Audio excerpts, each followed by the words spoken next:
हिमाचल प्रदेश के मंडी जिले के उपमंडल सरकाघाट की बरछवाड़ पंचायत के 15 वर्षीय बालक प्रज्वल शर्मा ने अपनी पॉकेट मनी से खरीदकर 1100 पौधे लगाकर पर्यावरण संरक्षण का बहुत बड़ा संदेश दिया है। प्रज्वल का पेड़ पौधों और पर्यावरण के प्रति प्रेम दर्शाता है कि उसने ये कारनामा 1 साल में करके दिखाया है। प्रज्वल के इस पर्यावरण प्रेम का हर कोई कायल हो गया है। पॉकेट मनी से जहाँ बच्चे मिठाइयाँ खरीद कर खाते हैं, फिर अपने लिए खिलौने लाते हैं, उस उम्र में प्रज्वल ने अपने जेब खर्च से पौधे खरीदे और करीब 1 साल से सरकाघाट के विभिन्न स्थानों पर उन्हें रोपा। प्रज्वल ने बताया कि उसे ये प्रेरणा अपने पिता शिक्षक कमल किशोर से मिली।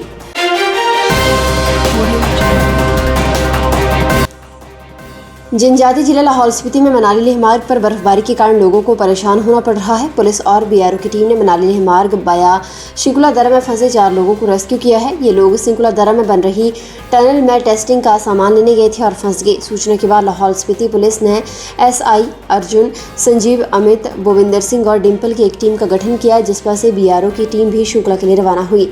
तलाशी अभियान के दौरान सागर शर्मा, नवीन कुमार, रमेश कुमार और सुरेंद्र बीआरओ के कैंप के करीब 27 किलोमीटर दूर एक चादर की शेड में पाए गए। पूछताछ में सागर शर्मा ने बताया कि शुक्रवार दिन को 3 साथियों के साथ टनल टेस्टिंग और बीआरओ का सामान ढोने के लिए शिंकुला गए थे। शाम को वापस आते समय शिंकुला में गाड़ी बर्फ में फिसल कर एक गड्ढे में फंस गई।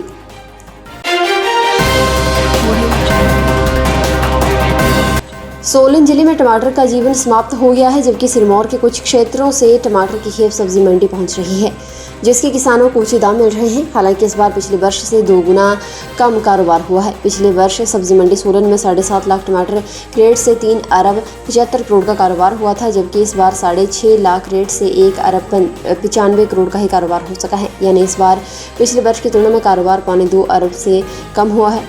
इसका मुख्य कारण कोविड के बीच इस वर्ष किसानों को टमाटर के अच्छे दाम नहीं मिल पाए हैं। वहीं बाहरी राज्यों में टमाटर की अधिक पैदावार भी इसका कारण रहा है।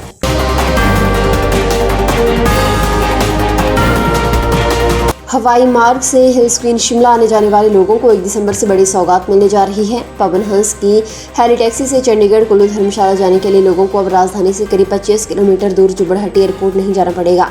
शहर के संजौली में स्थित हेलीपोर्ट 1 दिसंबर से ऑपरेशनल होने जा रहा है। हेलीपोर्ट में वियतनाम से मंगवाए सेफ्टी नेट लगाने का काम शुरू हो गया है। लोगों को अब शहर के बीच ही हवाई सेवा मिलेगी। इसके अलावा मुख्यमंत्री जयराम ठाकुर के सरकारी हेलीकॉप्टर की भी संजौली में ही लैंडिंग होगी।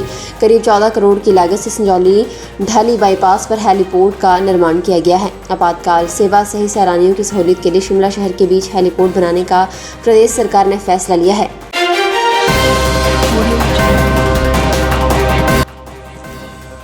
चंबा के डलहौजी उपमंडल की हॉकी खिलाड़ी वरुण कुमार शर्मा और ऊना के निषाद कुमार को अर्जुन पुरस्कार से सम्मानित किया गया। दिल्ली में आयोजित समारोह के दौरान महामहिम राष्ट्रपति रामनाथ कोविंद ने वरुण कुमार और निषाद कुमार को पुरस्कार प्रदान किया।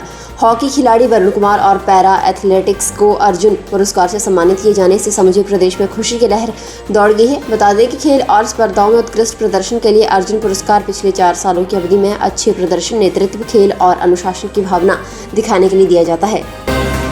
सब्सक्राइब करें हमारे YouTube चैनल को और ताज़ा खबरों की नोटिफिकेशन पाने के लिए प्रेस करें बेल आइकन को।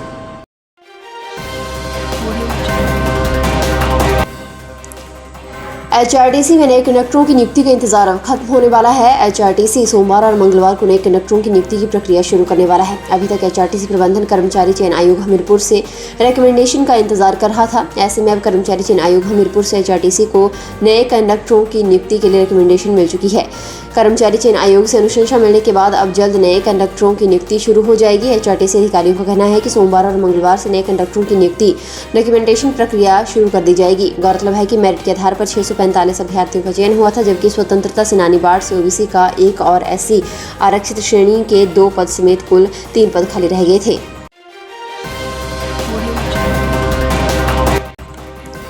हिमाचल प्रदेश सरकार दिसंबर में 20,000 करोड़ की दूसरी ग्राउंड ब्रेकिंग सेरेमनी का आयोजन करेगी। इसके लिए प्रधानमंत्री नरेंद्र मोदी को शिमला या फिर धर्मशाला बुलाने की तैयारी शुरू हो गई है। उद्योग मंत्री बिक्रम सिंह ठाकुर ने बताया कि ग्लोबल इन्वेस्टर्स मीट की दूसरी ग्राउंड ब्रेकिंग सेरेमनी के लिए जल्द स्थान और तारीख तय कर ली जाएगी। उन्होंने बताया कि 5 दिसंबर को दिल्ली में इन्वेस्टर मीट समारोह का आयोजन किया जाएगा, जिसमें 10,000 करोड़ के एमओयू साइन किए जाएंगे। पीटर हॉफ शिमला में पत्रकार वार्ता के दौरान उद्योग मंत्री ने बताया कि वर्ष 2019 में हुई ग्लोबल इन्वेस्टर मीट में 706 एमओयू साइन हुए थे।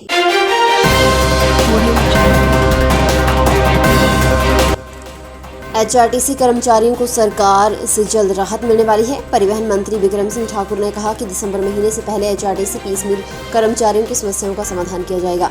मुख्यमंत्री के आदेशों के बाद परिवहन विभाग और फाइनेंस डिपार्टमेंट इस मामले को टेकअप कर रहा है। इस महीने में पीसमील कर्मचारियों का मसला सुलझ जाएगा।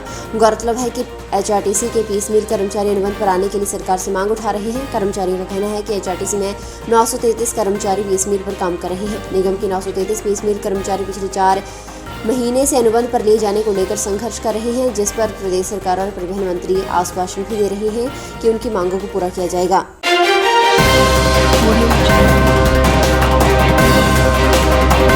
हिमाचल प्रदेश में 108 और 102 एम्बुलेंस सेवा बंद नहीं होगी। एम्बुलेंस सेवा प्रदान करने वाली कंपनी जीवके के साथ राष्ट्रीय स्वास्थ्य मिशन का करार खत्म हो गया है, जबकि 108 एम्बुलेंस सेवा का करार भी इस कंपनी के साथ किया गया है। ये करार जनवरी महीने में समाप्त होना है। ऐसे में 108 एम्बुलेंस सेवा प्रभावित नहीं होगी। वहीं एनएचएम ने कंपनी से 102 एम्बुलेंस सेवा के करार को एक्सटेंड करने को कहा है। कंपनी तब तक सेवाओं को एक्सटेंड करेगी जबकि राष्ट्रीय स्वास्थ्य मिशन का नया पार्टनर नहीं मिल जाता। ऐसे में प्रदेश में मरीजों के लिए आपातकालीन सेवाएं फिलहाल मिलती रहेंगी।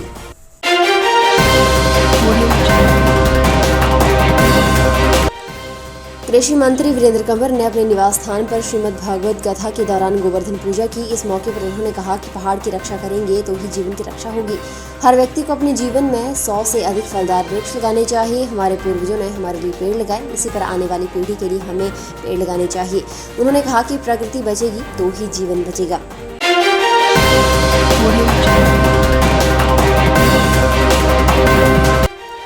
फिलहाल के लिए बस इतना ही और बड़ी खबरों के लिए बने रहने सुपर भारत के साथ।